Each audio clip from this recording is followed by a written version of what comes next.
So I just watched this video out of Hawthorne, California. It's this man. Well, first off, there's a hostage situation going on. SWAT team's out there. They've got this house surrounded. One guy in the background says they got the whole police force out there. And there's quite a few people standing around. They're watching. They're gawking. They're videotaping. They're all doing it from across the street. This man comes driving up in his car with this huge Rottweiler hanging out the side. He decides that he's just going to park right there. That he's going to get out and start videotaping. And this man has his radio blaring. And these police officers are using a bullhorn to communicate with the people inside. You know, the hostage negotiator is communicating with a bullhorn. This man comes up blaring this stinking music, interfering, obstructing with their actions. Then he gets out and he starts walking around videotaping, getting rather close to the officers' cars and distracting them and drawing their attention.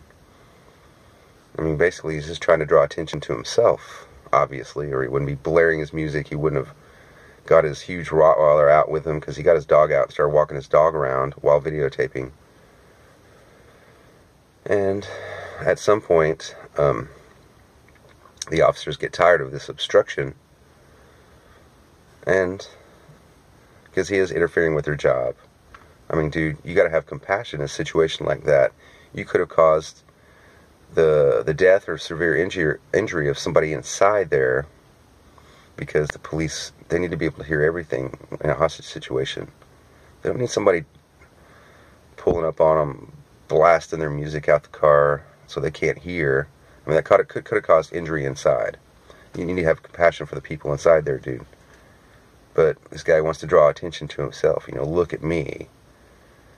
Well, I don't have a problem with somebody videotaping the police officers. You know, we can videotape people in public. But when you start getting up real close to their police cars, it's like crossing a police line. Now, they hadn't got out and they hadn't ran the police tape yet, you know, do not cross the police line. But they, in effect, had a perimeter set up, and he was hanging out right on the edge of that perimeter, which was actually within the perimeter because most people were standing across the street. You know, they were smart. And this guy, he wants to cause problems. So at some point, you see the officers get sick of it, and they tell him, you're going to be arrested.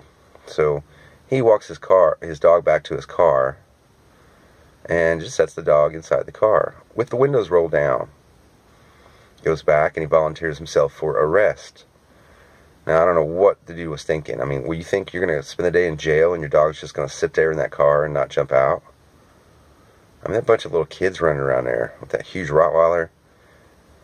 So the man failed to properly secure his dog, who jumped out of the car once the officers were slapping the cuffs on this guy, and came at the officers. You can see at one point an officer tries to grab the leash to secure the dog, but then the dog jumps up and lunges at one officer who's got a quick draw, pulls his gun out, I mean, in a flash, and pop, pop, pop, pop, pop, shoots that big Rottweiler. You see the dog flailing around in the street. Which, I'm not going to blame the dog for that. That's the owner's fault. It's sad that a dog had to die like that. I love dogs. But it wasn't his fault, and it wasn't the fault of police officers. I mean, was a police officer supposed to just let the dog bite him and keep biting him? No. He's going to defend himself, as anybody else would standing there. If you got some big Rottweiler trying to jump at you, if you got a gun, you're going to shoot the thing. If you got a bat, you're going to hit it. If you got a sword, you're going to chop its head off. I mean, you're not just going to stand there and let it attack you just because this dude forgot to properly secure his dog, just because this dude's going to come up and interfere with justice, obstruct justice, trying to draw attention to himself. Now he's wanting to sue. Of course, his real motivation all along. You know, get rich quick. Sue the police department. It's a bad deal. Let me know what you think about this. I know most people are saying, oh, the police officers are at fault, and if they were, I'd be jumping all up and down on them. But in this situation, dude was at fault. Deserved what he got.